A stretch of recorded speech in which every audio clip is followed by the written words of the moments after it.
E aí, sétimo ano, tudo bem? Professor Silvio Santos aqui mais uma vez com vocês. Vamos dar continuidade ao nosso assunto. Lembrando que na última aula nós falamos sobre classificação dos seres vivos. Se eu te perguntar agora, quem que é considerado o pai da taxonomia, né? O pai da classificação dos seres vivos? Quem é? É um cara chamado Linneu, tá? E me diz só uma regra, tá? Que ele estipulou aí para que acontecesse essa padronização da classificação. Uma nomenclatura binomial. E hoje nós vamos falar sobre os vírus. Joga na tela aí para a gente dar uma olhada no que vai acontecer. Bom, os vírus, eles são seres o quê? Se eu te fizer essa pergunta... Opa, tá coisando aqui. Responder é minha especialidade. Opa, o celular aqui falou sozinho aqui, mas vamos lá. Eu passei aqui umas coisas sem querer. Então vamos lá. Estrutura de vírus, né? Estrutura viral, vacinação e reprodução viral e virose. Bom, os vírus, é importante, pessoal, a gente ter noção de que os vírus não são seres vivos, tá? Eles não são seres vivos, eles não se enquadram em nenhum grupo de seres vivos, tá bom? Isso é muito importante você saber.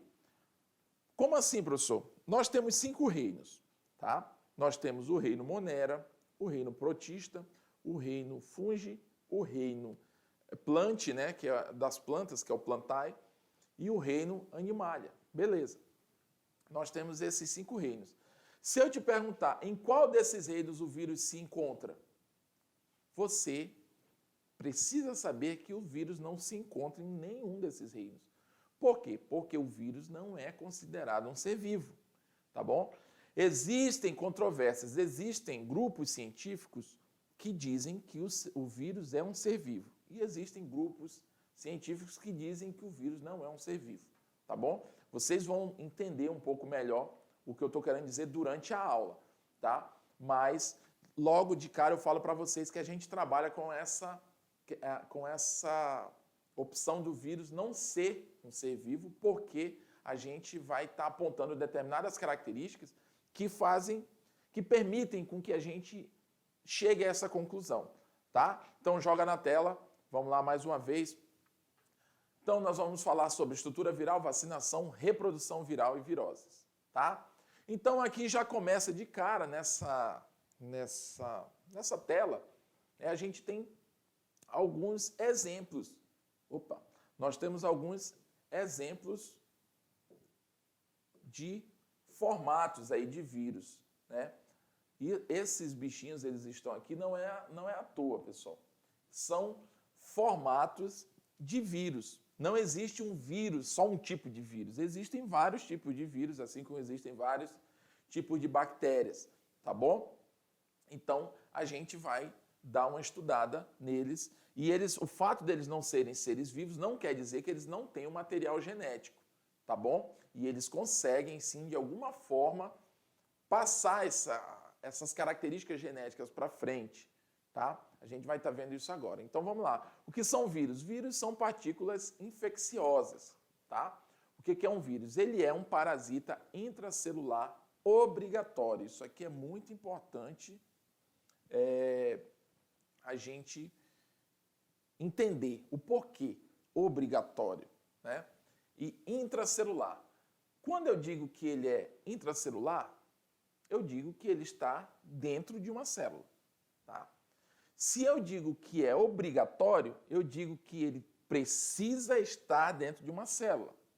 E se eu digo que ele é um parasita, eu quero dizer que a presença dele dentro de uma célula, olha lá, presta atenção, faz algum tipo de mal para essa célula.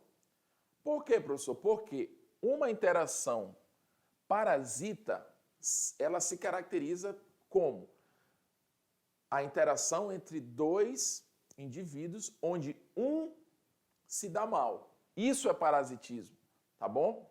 Por exemplo, o carrapato no cachorro. Né? O carrapato suga o sangue do cachorro e não faz bem nenhum para ele. Então, e além de não fazer bem, faz mal para o cachorro. Então, o carrapato é um parasita.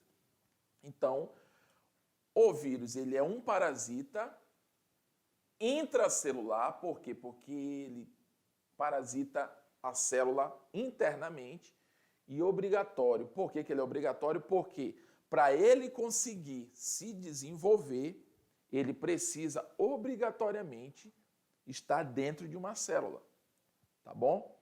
É por isso que o vírus é assim chamado. Ele é um parasita que só consegue se reproduzir de uma forma geral se ele estiver dentro de uma célula, obrigatoriamente dentro de uma célula. Ele depende de um ser vivo para ele conseguir se desenvolver, tá? E ele não é uma célula. Veja bem, o vírus ele não é formado por células, ele é um ser acelular. Por isso ele não é considerado também um ser vivo. É uma das características que faz a gente chegar a essa conclusão, tá? O primeiro vírus ele foi descoberto nas plantas de tabaco, tá? Em 1883. Existia uma determinada doença lá nas folhas do tabaco que eles foram pesquisar, né? O pesquisador Adolf Meyer chegou à conclusão de que tratava-se de uma partícula muito pequena que não era bactéria nem outro tipo de ser vivo, tá? Com o passar do tempo eles pesquisaram e chegaram à conclusão de que era um vírus, né? O vírus do tabaco mosaico, né? Que é o formato do vírus do tabaco é esse aqui, ó. Lembra que eu falei lá no início que existem vários tipos de vírus, né? E vários tipos de formato. Assim como vocês já devem ter visto também o do coronavírus, né? Que ele é aquela bolinha cheio de, como se fossem espinhos, né? Na superfície dele. Então, o vírus, o coronavírus, ele é o SARS-CoV, né? Ele é um vírus, tá? Então, ele tem um formato específico dele. Esse aqui já é o mosaico, né? O vírus do tabaco. Tá? Então, existem várias morfologias para o vírus. Tá?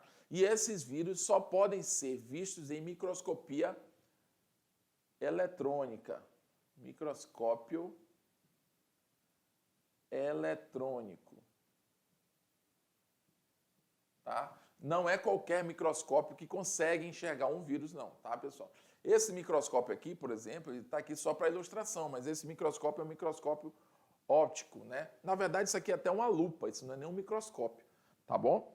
Então, ele está aqui só para ilustração, mas o microscópio para ver vírus, ele é um microscópio bem mais complexo do que esse, tá? Deixa eu apagar aqui. Bom, então, em 1940 e 1950, o desenvolvimento da microscopia eletrônica fez com que esses vírus fossem visualizados, né? Então, foi chamado tabaco mosaico vírus, que é o vírus do tabaco, né? Que é esse primeiro vírus. Bom, a estrutura de um tabaco, a estrutura de um vírus, o vírus ele é formado por quê? Né? Assim, quais são as estruturas que formam o vírus? O vírus ele é uma partícula, pessoal, que pode causar doenças sérias, problemas sérios,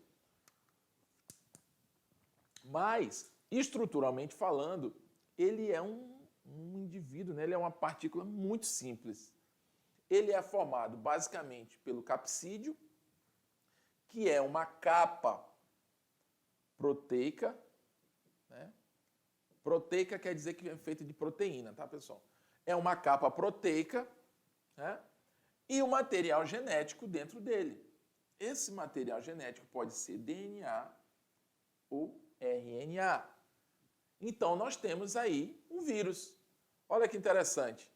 Esse cara que está causando, por exemplo, agora, uma grande revolução no nosso planeta, né? O coronavírus, ele é uma partícula que nem ser vivo é considerado, formado por uma capa de proteína e um material genético. Olha que interessante. Esse indivíduo está causando uma revolução no planeta, tá bom? Em termos de comportamento.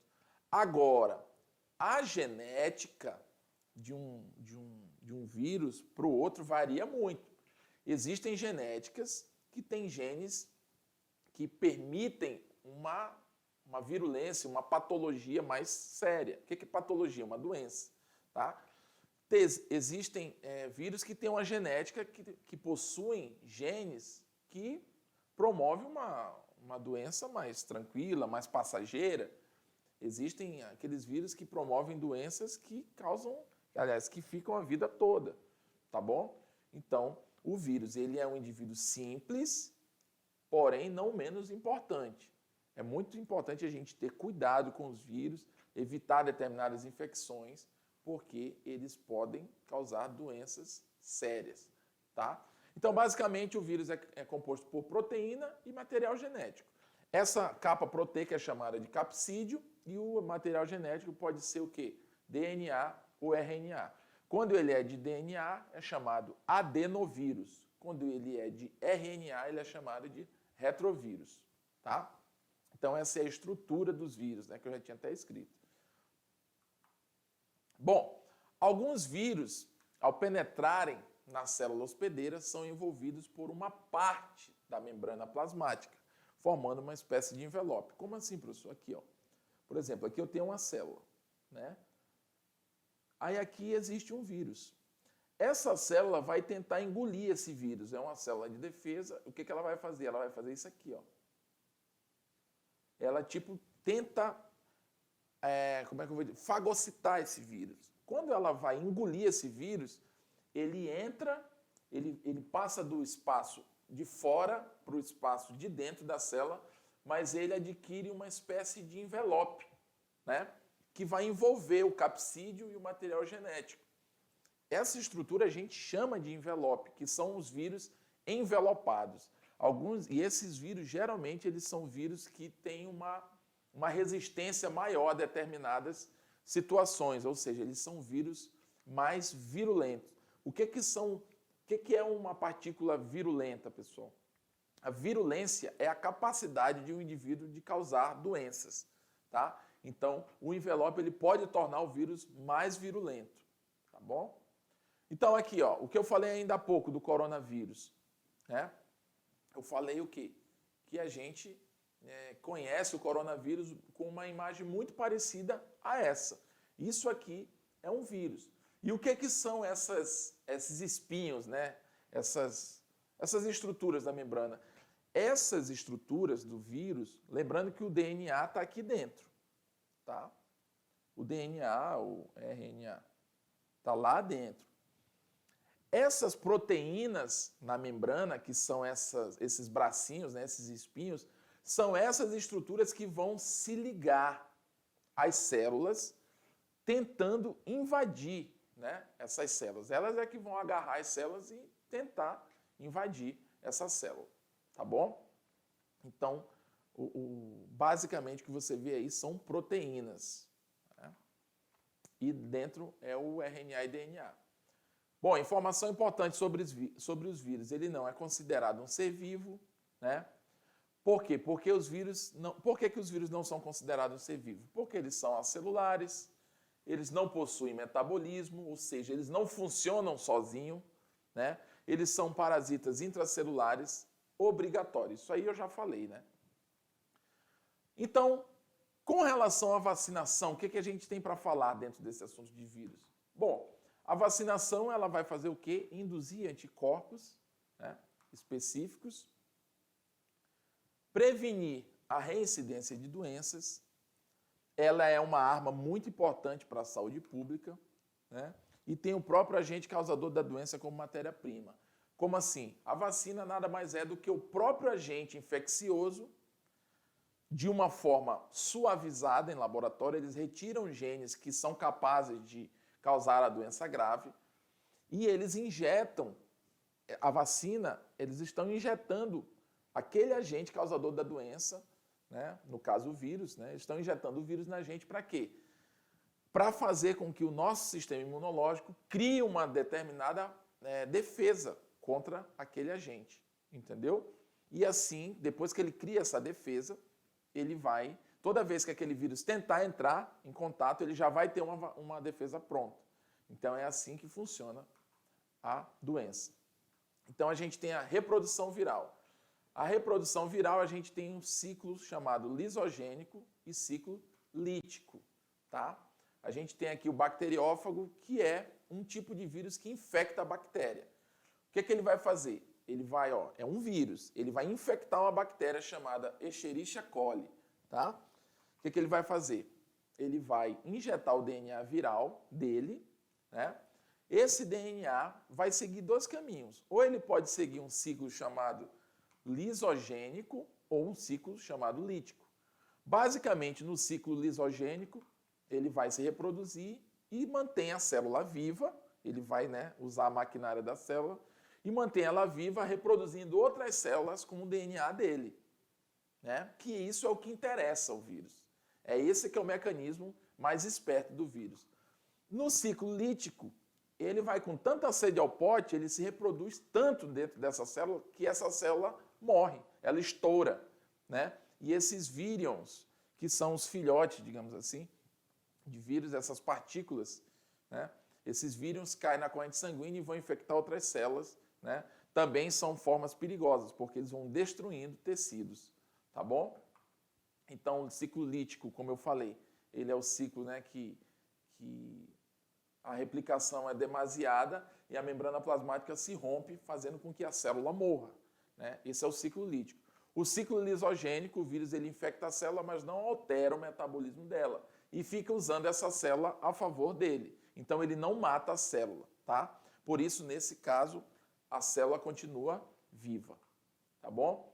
Então, vamos entender o passo a passo de uma infecção viral. Olha aí o vírus. É mais ou menos o que a gente já viu ainda há pouco, né? Ele vai aderir à membrana celular, ele introduz seu material genético na célula e esse material segue rumo ao núcleo, né?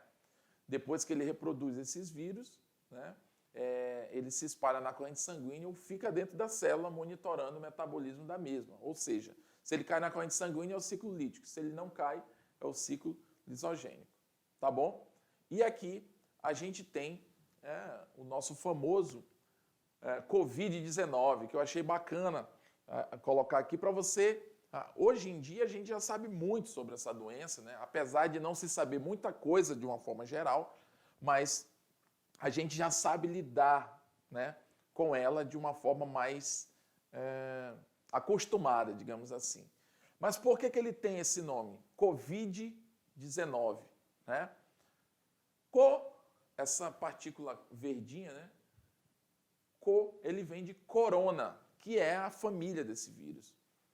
O vi é de vírus e o D vem da palavra disease, né? Que é a palavra em inglês para doença, tá bom? E 19 é o ano de identificação desse indivíduo, que é o novo coronavírus. Tá bom, pessoal? Então, nós ficamos sabendo um pouco agora sobre os vírus. Lembrando que os vírus não são seres vivos, os vírus são partículas infecciosas, eles não possuem célula, não possuem metabolismo próprio, tá bom? Por isso, eles não são considerados seres vivos, tá bom? Esse é o argumento que faz com que eles não sejam considerados seres vivos. Eles não são formados por células e não possuem metabolismo próprio. Eles necessitam de estar dentro de uma célula viva para conseguir replicar o seu DNA e assim gerar sua descendência. Eles não fazem isso só, né? E os seres vivos, todos os seres vivos que a gente conhece, eles têm essa capacidade. E como o vírus não tem, então é um forte argumento para não considerar ele um ser vivo. Agora, existe comunidade científica que acredita que ele é um ser vivo justamente por ele possuir material genético e conseguir passar sua descendência para frente, de alguma forma. Mas isso é uma outra discussão. Por enquanto, vírus não são seres vivos e eu espero que vocês tenham entendido bacana aí com o professor Silvio Santos. Valeu? Vamos lá!